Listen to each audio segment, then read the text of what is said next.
shotgun in my hand, go strolling across that field of dreams to my favorite hunting stand. Daddy's dad taught him how to hunt this ground, and he passed it on to me. And come deer hunting time again this fall, that's where I'm gonna be. It's a field of an autumn chill just after sunrise. It's the sound of the frost-covered leaves beneath my feet. Without Excuse Fall Pursuit is brought to you by Maston's Deer Sense. Our sense makes sense. Muddy Outdoors. Serious gear for serious hunters. Bloodsport Arrows. Put some passion in your quiver. Execute Scent Control. Feel the difference. Wheats Service and Collision. Roll in as a guest, leave as family. And MidwestWhitetail.com, the original semi-live online hunting show.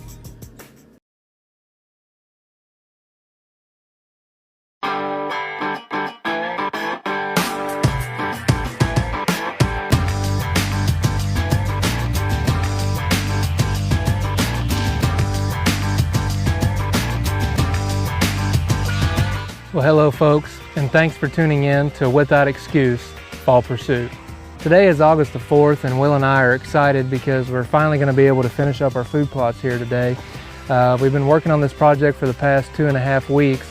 The first step that we did was to have our neighbor Don come down and mow off our 4 food plots using his brush hog. This has grown up really tall, and this is basically all set aside right now. Nobody's doing anything with it other than us hunting and putting food plots in here.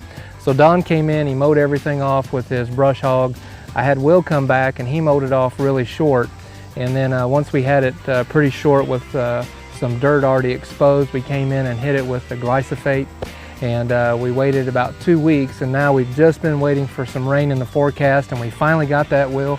Hopefully on Thursday, the good Lord's gonna provide us some good rain showers to help get these food plots going. So we've got quite a bit of work to do today to finish up our 4 food plots. Basically, we're going to be putting in our Frigid Forage Big and Beastie today. Since this is a no-till type operation, we will be overseeding it just a little bit. The landowner has no problem with us putting in the food plots, but he didn't want us tilling. So we got to go about this a little different way than we normally would, but last year we had great success doing it this way, mowing it off, hitting it with the glyphosate, and then coming back in with the Big and Beastie once we had dirt exposed. And we're also going to be using Deer Grow Plot Start today, and that's a great liquid fertilizer to help this food plot get the nutrients that it's going to need to kickstart it once we get that rain. And then we'll be coming back later in the season and hitting it with Plot Boost. So we're excited. We invite you to come along today, and we got a lot of work to do, but it's a beautiful day. It's kind of warm, but it's a great day to be out in God's creation. So come along as we get some work done. This segment of Fall Pursuit is brought to you by Muddy Outdoors.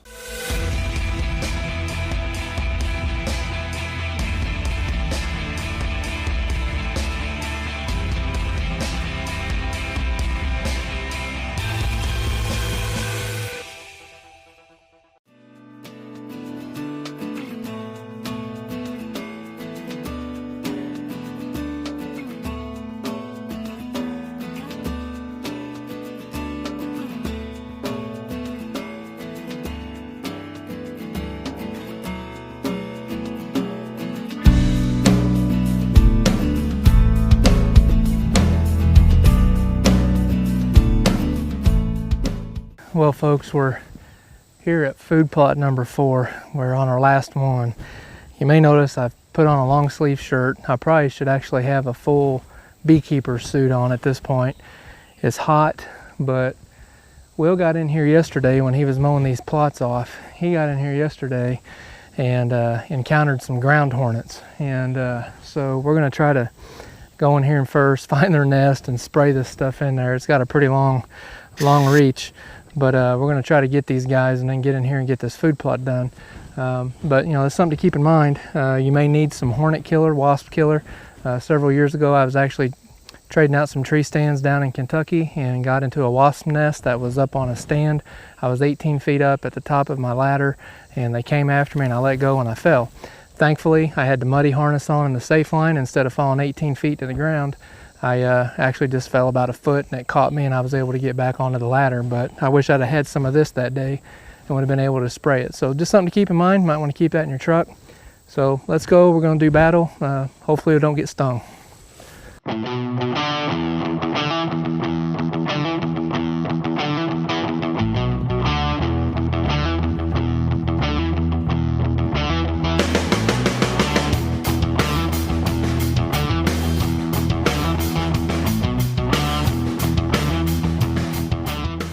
Well, folks, we got some work done on the bees. We used a whole can of Hornet spray on 3 different nests. So I don't know, we either stirred them up and we're going to end up getting stung anyways, or hopefully we killed a few of them anyways, enough to get this food plot done. Will's already starting to spread and get the big and beastie in. Right over here is where these deer normally come from, though, in the evening. So our thought is we've actually got a tree stand right up in here. You can't even see it. It's hidden very well. Got a tree stand there. There was several scrapes right over here off my left shoulder last year. The deer will come out there in the evening, and last year we did not have a food plot here, but I knew we needed to put one here. So this is just such a secluded little area. It's got a great feel to it. We're probably going to get a ground blind back here behind the camera somewhere, and you know, depending on wind situations, maybe if I got one of the littler kids with me, then we'll be back here into the ground blind. And the length of this is about a 50-yard shot, so you know they'll have to feed out just a little ways to get a bow shot at them. But pretty much once they step in here during gun season, we've got a good shot at the deer. So that's the plan. We're going to get this big and beastie spread and then come through and hit it with our Deer Grow plot start. Well, folks, Will and I have put in a good afternoon worth of work. We've been hot, haven't we, Will? Oh yeah. Been chased by bees. We got 3 bees nests here in this food plot right now. They're ground hornets or yellow jackets. But anyways, we sprayed them. I think we just made them more mad than anything. But we did get our food plot finished up here and got the Deer Grow plot start put down on it. And this is just a beautiful spot, Will. I really think that, you know, come the fall and into the late season, if we've got food here for these deer, such a secluded area, they're going to really want to be here. So we put in a lot of work. We just simply call this sweat equity. We put in a lot of work now that hopefully later on in the season will definitely pay some dividends if we hunt smart, always play the wind, and then we put some food out here for the deer. I really think this is going to be a great spot, and we're going to build some great memories in these food plots again this year. We really appreciate you tuning in today. We hope some of the tips that we've shared with you make a difference in your hunting season. Most importantly, we want you to get out there, enjoy God's creation, and until we talk to you the next time, be safe, shoot straight, and enjoy your time in God's great outdoors. Where were we at when you got stung? About right there.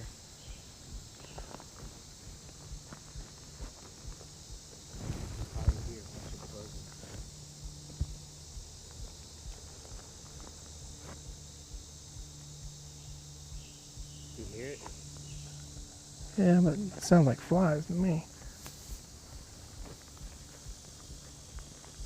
Okay, there's a hole right there. Oh, yep, there they are. Those are yellow jackets. So that's what I got stung by? Yeah.